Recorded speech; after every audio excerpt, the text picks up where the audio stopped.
आखिर कैसे 3000 किलो के आइस ब्लॉक को दुनिया के सबसे गर्म रेगिस्तान से सही सलामत एक कोने से दूसरे कोने तक ले जाया गया। और लाल किला के बारे में एक ऐसी बात जो बहुत कम लोग जानते हैं, और पाकिस्तान का एक ऐसा अजीबोगरीब कानून जिसे सुनने के बाद आपके भी होश उड़ जाएंगे। और क्यों ये डॉग रोज अपने मुंह में टिफिन दबाए 2 किलोमीटर तक दूर जाता है, और भगत सिंह को कभी फांसी की सजा दी ही नहीं गई थी, फिर उन्हें फांसी क्यों हुई। ऐसे ही फैक्ट्स जानने के लिए बने रहिए हमारे साथ वीडियो के एंड तक। नंबर 1 दोस्तों, ये बात है 1959 की, जब एक 3000 किलोग्राम के आइस ब्लॉक को ट्रक की मदद से 8500 किलोमीटर का लंबा सफर तय करके 28 दिनों में दुनिया के एक कोने से दूसरे कोने तक ले जाना था। लेकिन समस्या ये थी कि इस 8500 किलोमीटर के लंबे सफर में 2500 किलोमीटर का सफर सहारा रेगिस्तान से होकर गुजरना था। और सफर के दौरान इससे भी बड़ी समस्या ये थी कि आइस ब्लॉक पिघलना नहीं चाहिए। लेकिन ये कैसे संभव था कि 50 डिग्री सेल्सियस वाले गर्म रेगिस्तान में 2500 किलोमीटर के लंबे सफर के दौरान बर्फ न पिघले। लेकिन सवाल ये उठता है कि आखिर इतने बड़े बर्फ के ब्लॉक को नॉर्वे के मोरियाना से अफ्रीका के लिब्रेविले शहर तक क्यों पहुंचाया जा रहा था। दरअसल इस अनोखे सफर की नींव 1958 में रखी गई, जब यूरोप के famous radio network radio Luxembourg ने पूरी दुनिया को एक असंभव चैलेंज दिया। चैलेंज ये था कि अगर दुनिया का कोई भी इंसान आर्कटिक रीजन से अफ्रीका तक एक आइस ब्लॉक को लेके जाता है तो उसे हर 1 किलो बर्फ पर $16,000 का इनाम मिलेगा। और इस हिसाब से 3000 किलोग्राम बर्फ को आर्कटिक से अफ्रीका तक लाने पर $48 मिलियन यानी 3 अरब 72 करोड़ रुपए का इनाम मिलना था। लेकिन इस चैलेंज की 3 शर्तें थी। Number 1, ice block single piece का होना चाहिए। नंबर 2, आइस ब्लॉक को सिर्फ रोड के माध्यम से आर्कटिक से अफ्रीका जाना था। नंबर 3, आइस ब्लॉक को ठंडा करने के लिए भी किसी तरह की कूलिंग मशीन यानी कि रेफ्रिजरेटर का इस्तेमाल नहीं करना था। इन शर्तों के साथ चैलेंज को पूरा करना नामुमकिन था, जिस वजह से रेडियो लग्जमबर्ग ने इस चैलेंज को पूरा करने पर इतना बड़ा इनाम रखा था। इस चैलेंज को दुनिया के सामने पेश करने के बाद किसी ने भी इस चैलेंज को एक्सेप्ट करने से मना कर दिया। लेकिन फिर इंसुलेशन कंपनी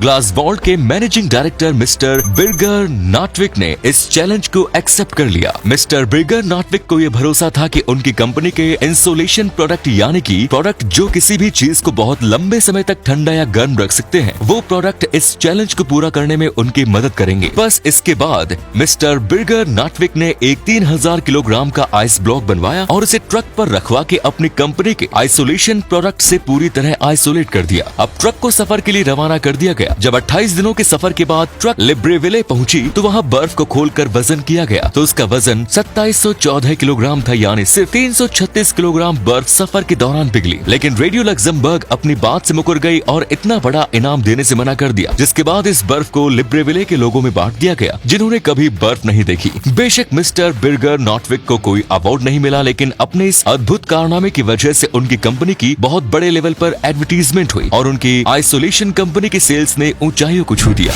नंबर 2, क्या आपको पता है कि जब शाहजहां ने दिल्ली के लाल किला को बनवाया था तब लाल किला का रंग लाल नहीं था। जी हाँ, जब लाल किला बना था तब उसका रंग सफेद था और इसे किला-ए मुबारक नाम दिया गया। लेकिन अंग्रेजों ने भारत पर कब्जा करने के बाद इसका नाम और रंग ही बदल दिया। रेड फोर्ट यानी लाल किला असल में चूना पत्थर से बनाया गया था और ब्रिटिशर्स ने इसे पेंट करके रेड कर दिया, जो न छूटने वाला रंग था। नंबर 3, दुनिया के हर एक देश में कई ऐसे अजीबोगरीब कानून है जो आपको हैरान कर देंगे। हमारे पड़ोसी पाकिस्तान में भी कई ऐसे कानून है जिसे सुनने के बाद आप दंग रह जाएंगे। पाकिस्तान में भी किसी भी शख्स का मोबाइल बिना उसके इजाजत के छेड़ना कानूनी जुर्म है और ऐसा करने पर 6 महीने तक की जेल भी हो सकती है। अगर आप पाकिस्तान में अल्लाह, मस्जिद, रसूल या नबी इनमें से किसी भी शब्द का इंग्लिश ट्रांसलेशन देखते हैं तो आपके ऊपर कड़ी से कड़ी कार्रवाई की जा सकती है। पाकिस्तान का कोई भी नागरिक इजराइल नहीं जा सकता क्योंकि वहाँ जाने की किसी को इजाजत नहीं है। पाकिस्तान सरकार की तरफ से इजराइल जाने के लिए वीजा नहीं दिया जाता है। पाकिस्तान में अगर आप अपनी गर्लफ्रेंड्स के साथ घूमते हुए पकड़े गए तो आपको सीधे जेल में डाला जा सकता है, क्योंकि वहाँ कानून है कि शादी से पहले लड़का और लड़की एक साथ नहीं घूम सकते। नंबर 4, कहा जाता है कि डॉग्स इंसानों के सबसे वफादार पालतू जानवर होते हैं और अपने मालिक के लिए अपनी जान तक दे सकते हैं। लेकिन वीडियो में नजर आ रहे इस डॉग को देखिए। ये डॉग रोज अपने मुंह में एक टिफिन का डिब्बा लेकर 2 किलोमीटर दूर अपने मालिक को खाना देने जाता है। वीडियो के मुताबिक ये एक जर्मन शेफर्ड नस्ल का डॉग है और इसका नाम है शेरू। ये डॉग रोजाना अपने मुंह में टिफिन का डिब्बा दबा के सड़क पर चलता हुआ दिखाई देता है और अगर रास्ते में कोई गाड़ी आती है तो ये बगल हो जाता है। इस वफादार और समझदार डॉग के लिए एक लाइक जरूर करें। नंबर 5, क्या आपको पता है कि भारत के महान क्रांतिकारी क्रांतिकारी भगत सिंह को कभी भी फांसी की सजा सुनाई ही नहीं गई थी। दरअसल भगत सिंह की सुनवाई जिस जज के सामने हो रही थी, उन्होंने भगत सिंह को फांसी देने से साफ इनकार कर दिया। इस जज का नाम है सैयद आगा हैदर। ये उस समय अंग्रेजों के शासन के दौरान जज थे और अंग्रेजों ने इनके ऊपर बहुत दबाव डाला कि ये भगत सिंह को फांसी की सजा लिख दे, लेकिन इन्होंने अन्याय करने के बजाय अपने पद से इस्तीफा देना सही समझा और भगत सिंह को कभी फांसी की सजा लिखी ही नहीं। नंबर 6, इस दुनिया में एक ऐसी बीमारी है जो बीमारी अगर किसी को हो जाए तो वो इंसान बहुत ज्यादा खूबसूरत दिखने लगता है। कैलिफोर्निया में रहने वाली एम्बर गुजमान नाम की ये लेडी एक बहुत ही अजीबोगरीब बीमारी से जूझ रही है। इस बीमारी की वजह से उनकी स्किन बिल्कुल एक बार्बी डॉल जैसी दिखने लगी है। कई लोग ऐसा दिखने के लिए सर्जरी कराते हैं, लेकिन इन्हें बिना सर्जरी की किसी मिस्टीरियस बीमारी की वजह से ऐसा लुक मिल गया। नंबर 7, दोस्तों सम्यक जैन नाम के इस लड़के से मिलिए जो विजुअली इम्पेयर्ड है, यानी आंखों से देख नहीं सकते, लेकिन इसके बावजूद इन्होंने ऑल इंडिया यूपीएससी के एग्जाम में 7th रैंक हासिल की है। इन्हें यूपीएससी के एग्जाम में लिखने के लिए एक राइटर तक की जरूरत पड़ी थी और इनकी राइटर इनकी मम्मी थी। इन्होंने सिर्फ 2nd अटेम्प्ट में यूपीएससी का एग्जाम क्लियर कर लिया था। सम्यक दिल्ली के रोहिणी में रहने वाले हैं और इन्होंने लॉकडाउन में यूपीएससी की तैयारी के लिए दिन रात एक कर दिया और उसी मेहनत की बदौलत ये ऑल इंडिया यूपीएससी 2022 में 7th रैंक पर है। तो इसी के साथ वीडियो एंड करते हैं। वीडियो अच्छी लगी तो लाइक करके शेयर जरूर करें। धन्यवाद।